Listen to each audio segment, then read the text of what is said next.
Mattannur Irikkur road tar ചെയ്ത് നവീകരിക്കുന്ന പ്രവൃത്തി തുടങ്ങി. നവീകരണത്തിന്റെ ഭാഗമായി റോഡരികിൽ ഓവുചാലിന്റെ പ്രവൃത്തിയാണ് പുരോഗമിക്കുന്നത്. മട്ടന്നൂർ മരുതായി മണ്ണൂർ റോഡ് പ്രവൃത്തിയുടെ തുടർച്ചയായാണ് നഗരത്തിലേക്കെത്തുന്ന മട്ടന്നൂർ ഇരിക്കൂർ റോഡും നവീകരിക്കുന്നത്. ഏകദേശം 4 വർഷത്തോളമായി പൊടി തിന്നും യാത്രാ ക്ലേശവുമായി ജനങ്ങൾ ദുരിതത്തിലാണ്.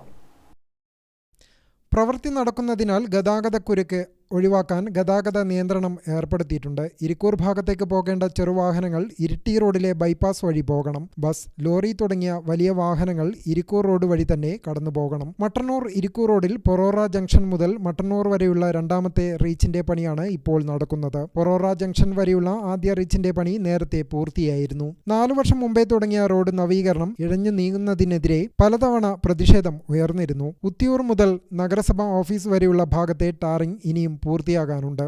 പൊളിച്ചിട്ട റോഡിൽ യാത്രാക്ലേശവും പൊടിശല്യവും മൂലം യാത്രക്കാർ ബുദ്ധിമുട്ടുകയാണ്. പണി എത്രയും വേഗം പൂർത്തിയാകുമെന്നാണ് അധികൃതർ പറയുന്നത്. വെള്ളക്കെട്ട് ഒഴിവാക്കുന്നതിന്റെ ഭാഗമായി മട്ടന്നൂർ കണ്ണൂർ റോഡിലും പണി നടത്തുന്നുണ്ട്. ഒരു ഭാഗത്തെ ഓവുചാലിന്റെ നിർമ്മാണം പൂർത്തിയായി. 75 ലക്ഷം രൂപ ചെലവഴിച്ചാണ് പദ്ധതി നടപ്പാക്കുന്നത്. റോഡിന്റെ ഇരുവശങ്ങളിലും ഓവുചാൽ നിർമ്മിക്കുന്നതിനൊപ്പം നടപ്പാതയിൽ ഇന്റർലോക്കും കൈവരിയും വിളക്കുകളും സ്ഥാപിക്കും. നഗര സൗന്ദര്യവൽക്കരണത്തിന്റെ ഭാഗമായി മട്ടന്നൂർ ജംഗ്ഷനിൽ ക്ലോക്ക് ടവറിന്റെ നിർമ്മാണവും പുരോഗമിക്കുകയാണ്. ഇതോടൊപ്പം ട്രാഫിക് സിഗ്നൽ സംവിധാനവും പരിഷ്കരിച്ച് നടപ്പാക്കാൻ ഒരുങ്ങുകയാണ് അധികൃതർ. ഗ്രാമിക ന്യൂസ്, മട്ടന്നൂർ.